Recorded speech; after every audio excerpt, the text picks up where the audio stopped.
আসসালামু আলাইকুম। আসবা ইটস অ্যান্ড ব্লগ চ্যানেলে আপনাদের স্বাগতম। আজকে আমি আপনাদের করে দেখাবো গ্যাসের চুলায় কিভাবে তান্দুরি চিকেন বানানো যায়। তান্দুরি চিকেন বানানোর জন্য প্রয়োজন হবে বেশ কিছু ধরনের মশলা। কিছু আপনাদের বাসায়ও থাকবে এবং কিছু আপনাকে কালেক্ট করতে হবে।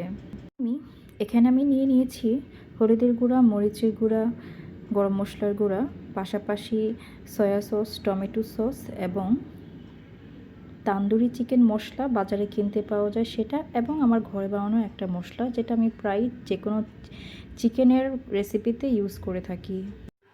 আর মশলাগুলো মাখানোর আগে আমি চিকেনটা আপনাদের দেখিয়ে নিলাম কিভাবে চিকেনটা সুন্দর করে স্লাইস করে কেটে নিতে হবে।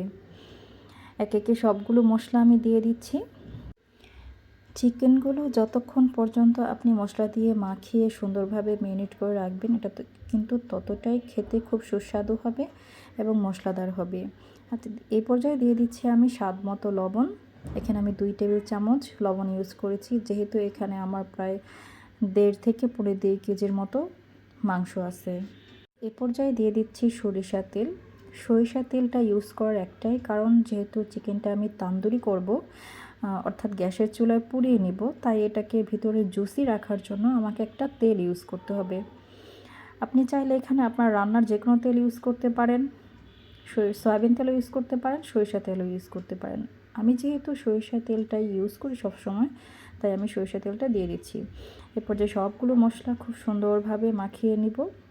চেষ্টা করব চিকেনের যে ফালি দেওয়া হয়েছে সেটার ভিতরে যেন মশলাগুলো খুব সুন্দরভাবে প্রবেশ করে। আপনার চিকেনটা কতটা জুসি হবে প্লাস কতটা মশলাদার হবে সেটা কিন্তু ডিপেন্ড করছে আপনি কতটা ভালোভাবে মশলাটা মাখাতে পারছেন। এই দেখতেই পাচ্ছেন আমি যেভাবে চিকেনটা কেটে নিয়েছি, সেই কাটার জায়গার দিয়ে আমি কিভাবে মশলাটা খুব সুন্দরভাবে মাখিয়ে নিচ্ছি। এভাবে মাখিয়ে নিয়ে মোটামুটি 2 থেকে 3 ঘন্টা পর্যন্ত আপনাকে ম্যারিনেট করে রাখতে হবে।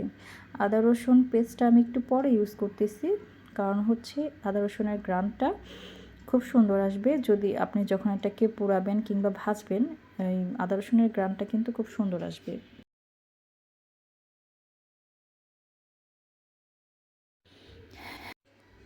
এই পর্যায়ে এটা খুব ভালোভাবে মেশানো হয়ে গেলে 2 থেকে 3 ঘন্টা, কেউ চাইলে আরও বেশি সময় পর্যন্ত এটাকে ম্যারিনেট করে রাখতে পারেন। যতক্ষণ ম্যারিনেট করে রাখবেন এটা খাবারটা তত বেশি সুন্দর হবে, প্লাস হচ্ছে টেস্ট হবে।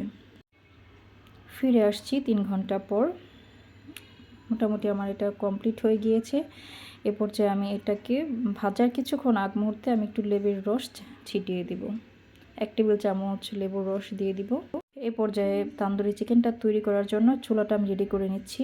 দেখতে পাচ্ছেন এখানে আমি একটা তান্দুরি চিকেনটা পোড়ানোর জন্য অয়েল ব্রাশ করে নিলাম, এবং যেই সাজটাতে আমি চিকেনটা পোড়াবো সেটা আমি আরএফএলের দোকান থেকে কিনে নিয়ে আসছি। এটা আপনারা চাইলে যে কোনো কুকারেজের দোকানেই কিনতে পাওয়া যায়। এটা কিন্তু গ্যাসের চুলা কিংবা মাটির চুলা যে কোনো চুলার উপরে ইউজ করা যায়। অয়েলটা ব্রাশ করার পরে চিকেনটা আমি বসিয়ে দিব। আমি চেষ্টা করব আমার চুলার আগুনটা যতটুকু পর্যন্ত ছড়ানো যায় ততটুকু চিকেনে দেওয়ার জন্য। বেশি দিলে সবটা জায়গায় আগুন কিন্তু পৌঁছাবে না। এভাবে সুন্দর করে চিকেনটা বসিয়ে তারপর এটার যেহেতু 2টা পার্ট, একটা পার্ট দিয়ে ঢেকে দিয়ে আটকিয়ে পোড়ানো যায়, তাই আমি এটাকে সুন্দরভাবে বিছিয়ে দিলাম। মোটামুটি আমি 4টা চিকেনের পিস ইউজ করব। তান্দুরি চিকেন গ্যাসের চুলায় যখন রেডি করা লাগবে তখন কিন্তু চুলার আঁচটা খুব কমিয়ে তারপর এটা রেডি করতে হয়। যদি চুলার আঁচ প্রথমেই বাড়িয়ে দেওয়া হয় তাহলে কিন্তু চিকেনটা একদম পুড়ে যাবে। খুবই অল্প আঁচে আস্তে আস্তে এটাকে উল্টে পাল্টে তারপর এটাকে রেডি করা লাগবে। দেখতে পাচ্ছেন আমি আগুনটা ধরিয়ে দিলাম এবং চুলার আঁচটা মোটামুটি প্রথমেই একদম লো, তারপর আরও যতটুকু কমানো যায় একদম লাস্ট ভলিউম পর্যন্ত দিয়ে রাখবেন, যেন চিকেনটা উল্টে পাল্টে খুব সুন্দর করে হয়। এবং এপাশ ওপাশ সুন্দর করে এটাকে অয়েল ব্রাশ করা লাগবে। এটা অয়েল দেওয়ার কারণে কিন্তু দেখতে পাচ্ছেন এটা ধোয়া উঠতেছে বারবার। আর এটা মোটামুটি চুলার আশেপাশে থেকেই কিন্তু এটা রেডি করা লাগবে। চুলার পাশ থেকে সরে গেলেই এটা পুড়ে যাওয়ার সম্ভাবনা থাকবে। এটা বারবার উল্টে দেওয়া লাগবে। উল্টে পাল্টে দিলেই এটা সুন্দর মতো 2 পাশে হয়ে যাবে। মোটামুটি 7 থেকে 10 মিনিটের মধ্যেই আমার চিকেনটা হয়ে গিয়েছে। হ্যাঁ, দেখতে পাচ্ছেন এই পাশটা হয়ে গিয়েছে। এই পাশটা হয়ে যাওয়ার পর আমি এই খাঁচিটা ধরেই উল্টে দেওয়া যাবে। এটা আমাকে বারবার চিকেনটা ধরে ধরে উল্টাতে হবে না। দেখতে পাচ্ছেন চিকেনটা খুব ভালো মতোই হয়ে আসছে। এ পর্যায়ে আমি সবগুলো চিকেন যে ভেজে রেডি করে রেখেছিলাম সেগুলো একসাথে সবগুলো দিয়ে দিব, যেহেতু আমি উঠানোর কারণে এগুলো ঠান্ডা হয়ে গিয়েছে। এ পর্যায়ে সবগুলো চিকেন একসাথে খাঁচির সাথে দিয়ে দিব।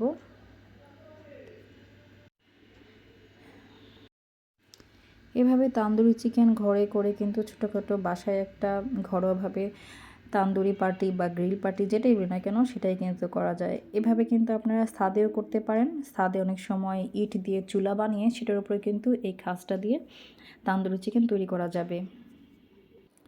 এই পর্যায়ে যখন আমি চিকেনটা হয়ে যাবে নামিয়ে ফেলবো, তখন একটু ঘি ইউজ করব এটা গ্রানটা আসার জন্য।